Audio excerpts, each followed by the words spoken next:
비트코인도 잔파동은 있을지언정 방향은 정해져 있다라는 것. 네, 여러분 반갑습니다. 비트캐쳐입니다. 많은 투자자들이 그토록 기다렸던 비둘기를 든 파월이 시장에 돌아왔다. 오늘 새벽 FOMC, 마지막 FOMC에서 어떤 발언을 해줬습니까? 연준이 내년 금리 3차례나 인하를 시사하면서 인플레 이제 잘 잡히고 있고 이제 우리가 할 일 뭐냐? 다시 유동성 풀어주고 돈 찍어내가지고 시장 경제 올리겠다. 미국이 지금까지 기나 길었던 금리 인상과 긴축 정책에 마침표를 찍을 수 있을 듯한 뉘앙스를 보였고, 이미 저희 캐쳐 구독자님들은 언제부터 제가 유동성 풀리고 있다고 말씀드렸습니까? RRP, 연준의 영래포가 이미 작년 말부터 하락하면서 연준이 지금 뒷근용에서는 계속 돈 찍어내고 수혈하고 있다. 이거 아셨기 때문에 미리미리 준비해서 저희 캐쳐 구독자님들은 큰 수익을 보실 수 있었던 거고, 이제는 뭡니까? 대놓고 금리 내리고 유동성 풀어주겠다. 그것을 시사한 겁니다. 그래서 실제로 내년 1월 말에 있을 첫 FOMC에서 금리 동결 확률은 81%, 벌써 금리 인하에 대한 확률이 18%까지 상승했고, 본격적으로 금리 인하가 지금 확실시되고 있는 컨센서스는 언제입니까? 3월 달부터 바로 금리를 25bp 내려줄 수 있다라는 주장이 시장에 굉장히 지배적이다. 대부분의 많은 투자자들은 내년 적어도 5월, 6월 이후부터 금리 내려주지 않을까라고 했는데, 이번 FOMC 이후에 내년 3월부터 바로 금리를 내려줄 수 있다. 어떤 이런 지금 기대감이 굉장히 커지고 있습니다. 그리고 이번 FOMC에서 연준 의원들의 점도표를 보면 일단은 올해 같은 경우는 이제 마지막 동결해서 5.25에서 5.5%로 끝내고, 내년이 중요한데 내년에 가장 지배적인 구간이 어디냐? 바로 4.5에서 4.75. 이 구간이면 지금 구간에서 금리를 몇 번 내리는 겁니까? 하나, 둘, 셋. 내년에 금리를 3번 정도 내려줄 수 있다라고 하면서 이제 본격적으로 연준에서 어느 정도 유동성을 풀어주면서 시장에 돈을 수혈해 줄 수 있는. 근데 혹자는 이런 말씀 하시는 분들이 있을 수 있습니다. 지금까지 연준이 금리를 본격적으로 내리고 나서 S&P 500 전통 증시는 하락했다. 이런 식으로 금리를 내리기 시작하고 나서부터 이 파란색 선 전통 증시인 S&P 500도 이렇게 하락을 했다. 과거에도 금리 동결을 했을 때까지는 S&P 500이 잘 가다가 금리 인하하는 시점부터 S&P 500도 하락했고, 가장 최근에도 이런 식으로 금리 내리고 나서 이런 식으로 큰 폭락이 나왔다. 그러므로 뭐냐? 금리 내리기 시작하면 시장도 폭락할 거다. 이렇게 말씀하시는 분들이 있는데, 물론 충분히 신빙성 있는 발언입니다. 그리고 금리를 내린다는 건 뭡니까? 경기 침체를 인정하는 꼴이다. 그렇기 때문에 이제 유동성 풀어줘서 침체를 막아야 되기 때문에 연준 차원에서 도와주는 건데, 이렇게 주장하시는 분들은 제가 봤을 때 이 크립토, 비트코인에 대한 이해력이 굉장히 떨어지시는 분들. 물론 금리 본격적으로 내리면 미증시와 함께 비트코인도 하락할 수 있습니다. 근데 비트코인이 생겨나게 된 배경이 뭡니까? 최근 블랙록 CEO도 말한 게, 비트코인은 글로벌 혼란으로 인한 질 좋은 자산으로의 도피다. 비트코인은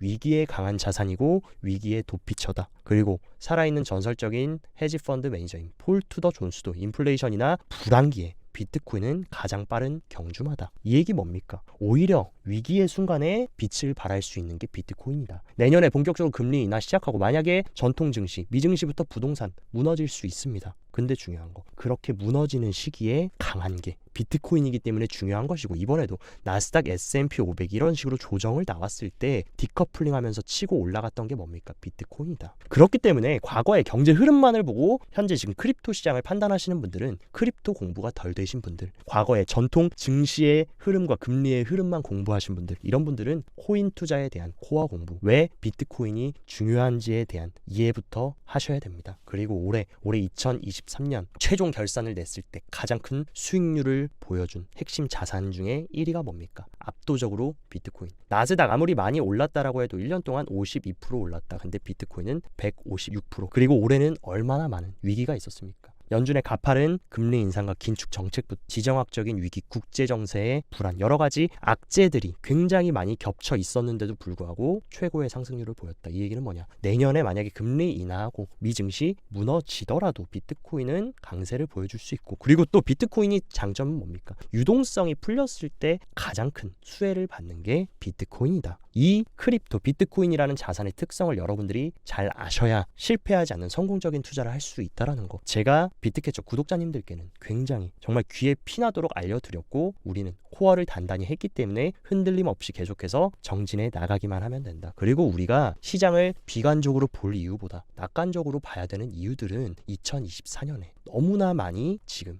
예정이 되어 있다. 일단 1월 달에 뭐 기다리고 있습니까? 드디어 비트코인 현물 ETF 승인이 기다리고 있고 2월 달부터 본격적으로 ETF를 거래할 수 있게 되고 3월부터 뭡니까? 금리 인하. 지금까지 가파른 금리 인상과 긴축 정책을 끝내고 그토록 기다렸던 금리 인하 3월에 있을 수 있고 4월은 뭡니까? 크립토 시장의 가장 큰 이벤트 바로 반감기가 있고 그리고 5월에 또 한 번의 금리 인하와 유동성 공급이 있을 수 있고 그리고 12월에 FASB 이게 뭡니까? 비트코인에 대한 미국의 공정가치 회계 기준이 바뀌는 게 바로 올해 12월에도 예정되어 있다. 이 부분을 여러분들이 좀 헷갈려 하실까봐 좀 쉽게 말씀드리면 FASB 미국 공정회계 기준에서 2024년 12월 15일 이후부터 시작되는 회계 연도에는 비트코인에 대한 공정가치 회계를 공식적으로 채택했다. 지금까지는 뭐였습니까? 비트코인은 무형자산 취급을 받았다. 근데 이제부터는 공정가치에 대한 회계 적용을 해준다 라고 하면은 여기서 어떤 수요가 들어옵니까? 전 세계 기업들이 이제 채권, 주식 이런 것들만 자산을 보유하는 게 아니라 비트코인까지 사내 보유 자산으로 채택하는 것을 촉진할 수 있다. 쉽게 말해서 지금까지 비트코인 가장 많이 보유하고 있던 기업들은 어떤 기업이었습니까? 마이크로스트래티지, 마라톤, 테슬라, 헛, 코인베이스 이런 크립토에 굉장히 연관이 깊고 친화적인 기업들만 비트코인을 엄청나게 보유했는데 이 공정회계가치 기준이 변경되고 공정가치 회계 자산으로 비트코인이 채택된다라고 하면은 쉽게 말해서 여기에 마이크로스트래티지, 테슬라 이런 기업뿐만이 아니라 여러분들 잘 아시는 애플, 전 세계 시총 1위 애플부터 마이크로소프트까지 이런 식으로 여기에 위치해서 비트코인 몇십만 개씩 보유하고 있을 수 있다. 그렇게 되면 뭡니까? 비트코인의 수량은 한정되어 있고 4년마다 계속 공급량은 반으로 주는데 이런 전 세계의 가장 큰 자본을 보유하고 있는 대형 빅테크 기업들까지 너도 나도 비트코인 자산에 추가시키겠다 하면은 비트코인 가격 떨어지겠습니까? 올라가겠습니까? 이거는 시장 가격을 결정하는 수요와 공급의 법칙만 아주 간단한 이론만 아시더라도 정답이 어떻게 될지 나와 있다. 그리고 내년에 또 뭐가 있습니까? 어제도 말씀드렸지만 바로 11월에 미국의 대선이 예정되어 있는데 오늘도 이 트럼프가 방송에 나와서 이런 발언을 했습니다. 2024년에 만약 내가 대통령 당선되면 미국 역사상 가장 위대한 경제해를 맞이할 것이다. 그 얘기 뭡니까? 트럼프 당선되면 미국 주식부터 비트코인까지 다 그냥 완전히 올려서 경제의 해를 만들 거다라고 했고 이 사람 뭡니까? 심지어 NFT까지 시장에 파는 양반이다. 이런 양반이 얼마나 내년에 만약에 대통령 당선된다라고 하면 크립토 시장 부흥시키겠습니까? 이거는 안 봐도 비디오다. 그리고 제가 뭐 정치적인 견해나 이런 것은 없고 당연히 저는 크립토 투자자이기 때문에 크립토 투자자의 관점에서 민주당보다는 공화당이 친화적인 거는 누구나 아는 사실입니다. 그렇기 때문에 제가 트럼프를 언급드리는 거니까 오해는 없으셨으면 좋겠다. 그리고 더 굉장히 중요한 소식이 들렸습니다. 프랑스에서 세 번째로 큰 대형 은행인 소시에이트 제네럴이 비트스탬프에서 유로화 연동 스테이블 코인을 출시했다. 지금 가장 대중적인 스테이블 코인은 뭐였습니까? 달러와 연동 스테이블 코인인데 이런 식으로 유럽에서 유로화에 연동된 스테이블 코인을 이런 대형 전통 은행이 출시한다. 그 얘기는 뭡니까? 스테이블 코인 여러분들이 준비하고 구매하는 이유 뭡니까? 결국에 크립토 매수하기 위해서 여러분들이 스테이블 코인 보유하는 거 아닙니까? 근데 유럽에서 유로화에 연동된 스테이블 코인이 나온다라고 하면은 크립토 매수에 대한 수요가 더 상승 압력이 작용될 수 있는 굉장히 중요한 소식이다. 그리고 또한 지금 스테이블 코인 어떤 흐름으로 가고 있냐? 지금 비트코인 현물 ETF 승인을 기다리고 있는 비트와이즈 인베스트는 2024년에 비트코인이 8만 달러, 80K까지 갈 수 있고 거기다 추가적으로 스테이블 코인이 거래 결제 수단으로 비자를 추월할 것이다. 세계 최대의 결제 기관인 비자의 거래량을 이 스테이블 코인이 추가한다. 그만큼 전 세계적으로 스테이블 코인 채택과 범용성이 증가한다. 그리고 스테이블 코인을 결제에도 쓸 수 있고 크립토를 매수하는데도 쓸 수 있는 양방향의 그런 굉장히 좋은 수단이다. 그리고 스테이블 코인은 결국에 뭡니까? 달러를 실물 자산 토큰화한 게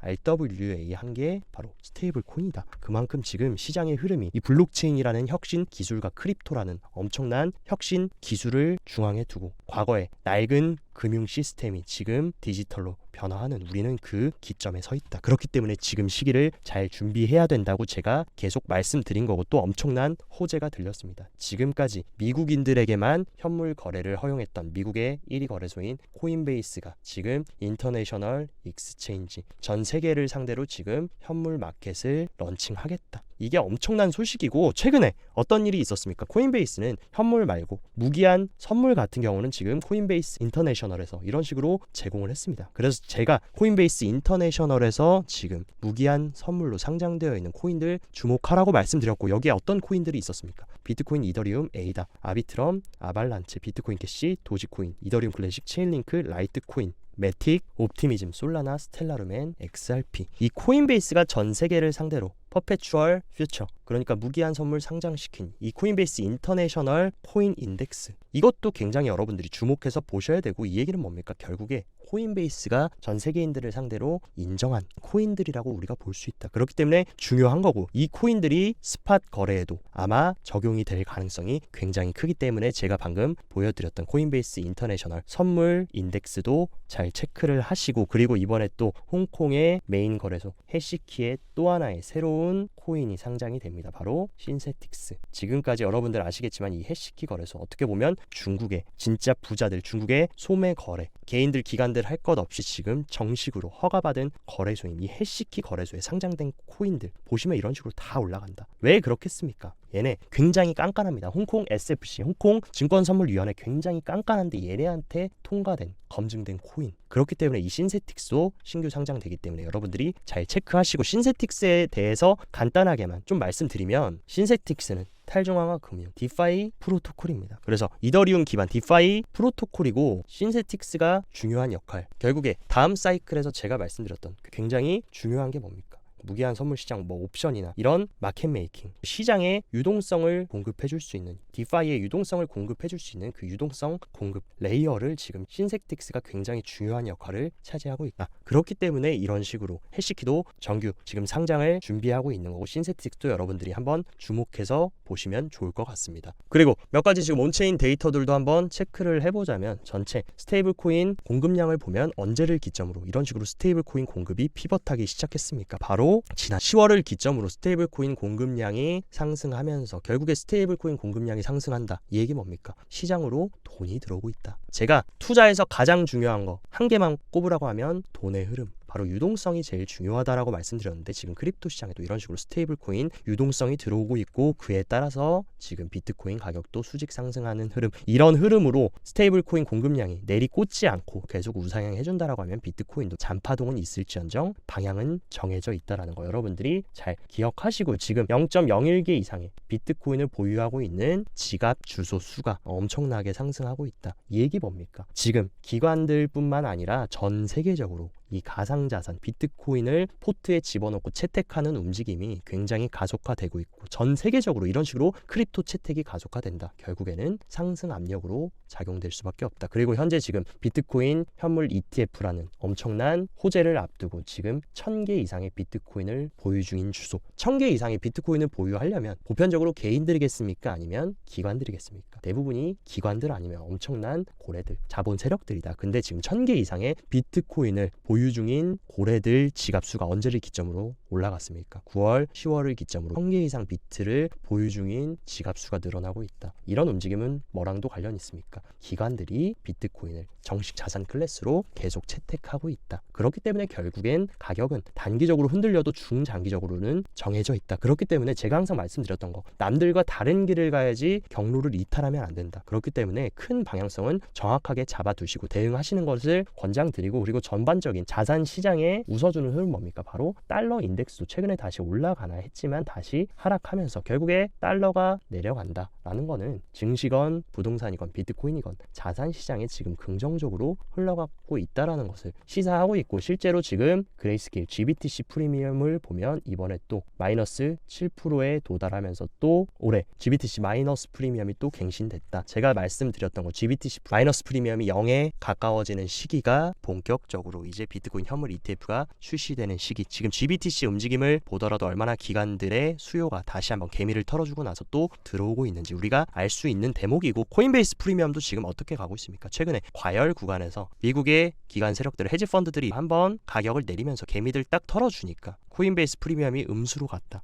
코인베이스 프리미엄이 음수로 갔다라는 것은 미국에서 가격을 털었을 가능성이 굉장히 크다는 것을 시사합니다. 근데 지금 마이너스 프리미엄이 되기가 무섭게 다시 지금 코인베이스 프리미엄이 양수로 접어들면서 미국 기관들의 수요가 또다시 들어오고 있다. 이 얘기는 뭡니까? 기관들은 단기적으로 차익 실현했을 뿐이지 중장기적으로 다시 또 가격을 올릴 마음을 가지고 있다라는 거 우리가 여기서도 캐치할 수가 있다. 그리고 중장기적인 흐름을 보면 지금 시장의 자금 유입이 어떻게 들어오고 있습니까? 올해 9월달, 10월달에 비트코인 가격이 조정을 받으면서 시장에 자금이 빠져나갔지만 다시금 10월을 기점으로 시장에 돈들이 유입이 되면서 그에 따라 비트코인도 상승했다. 과거에 상승장 크게 상승했을 때 추이를 보면 시장의 자금들, 이 초록색 그래프가 올라가면서 비트코인도 덩달아 상승하는 모습을 보여줬는데 지금도 뭡니까? 이런 식으로 상승의 초입. 아직 완전히 과거에 비하면 아직도 많이 자금 유입 부족하다. 근데 이런 식으로 지금 자금 유입이 시작됐다라는 거. 이제 상승장의 초입에 도달했고 우리가 매도를 고려해야 되는 시기는 어딥니까? 적어도 자금 유입이 이 정도는 들어와서 비트코인이 크게 상승했을 때, 이때 우리는 본격적으로 졸업을 고민해야지. 벌써부터 지금 요만큼 올랐다고 다 팔고 시장 떠나고 졸업할 생각하시면 적어도 무릎에 사서 어깨에 팔고 나와야 되는데 무릎에 사가지고 허벅지에서 팔고 나오는 꼴밖에 안 된다. 그러니까 이 부분은 항상 명심하셔서 트레이딩 하셨으면 좋겠고, 단기 트레이딩 하시는 분들이 있으시기에 조금 단기적인 대응을 조금 말씀드리면, 일단 가장 중요한 거, 가장 큰 고래인 갈색 고래와 보라 고래들이 이런 식으로 고개를 들어주기 시작했다. 그 얘기는 뭡니까? 지금 고래들이 다시금 차익 실현을 맞추고 다시 매수세에 진입하려는 모습. 그에 따라서 비트코인 가격도 상승하고 있고, 일단 우리가 체크해야 되는 핵심 저항 구간 어딥니까? 바로 직전 고점이었던 44.7K부터 8K 구간에 의미 있는 매도벽이 위치를 하고 있지만 과거에 이런 식으로 강한 매도벽이 점점 더 흐려지고 있다. 그 얘기는 충분히 수급만 들어오면 이 구간을 돌파해 줄 수 있다라는 흐름이고, 지금 비트코인 일본 기준으로 보면 최근에 조정을 받으면서 고점을 낮추면서 추세를 만들어줬습니다. 그래서 단기 삼각 수렴 패턴을 만들어줬는데 이 수렴 상단을 만약에 돌파해서 확실하게 안착해준다라고 하면 저는 충분히 재차 44.7K 시도가 가능하고, 충분히 주말 동안 이 수렴 상단만 돌파해서 안착한다라고 하면 다시 한번 올해 신고점을 갱신할 수 있는 그런 흐름을 열어두고 있습니다. 근데 어쨌든 간에 제가 계속 말씀드렸던 지금 이 상승 패러럴 하단부 충분히 다시 재차 터치할 수도 있고, 이 구간 깨면은 이런 식으로 40K까지 갈 수는 있지만 적어도 이 구간에 빠지면 뭡니까? 박앤세일 구간. 눌리면 지금부터 대세 하락의 시작이다라고 보시기보다는 눌리면 매수한다. 그렇기 때문에 단기 트레이딩 하시는 분들도 고배율로 숏을 보시기보다는 만약에 눌려준다라고 하면 눌림롱을 모아가시는 게 지금 시장에선 조금 더 현명한 선택이 되지 않을까라고 개인적으로 생각을 합니다. 그래서 오늘 영상도 시청 진심으로 감사드리고, 영상 도움됐다 하시면 좋아요, 구독 눌러주시고, 더 자세한 투자 전략이나 디테일한 트레이딩 정보 궁금하다 하시면 영상 하단 고정 댓글에 제가 직접 운영하는 텔레그램방 링크 활짝 열어놨으니까 이쪽으로 입장하셔서 정보 확인하시고 성공적인 투자 이어나가시길 바랍니다. 오늘도 시청 감사드리고 여기까지 비트캐쳐였습니다.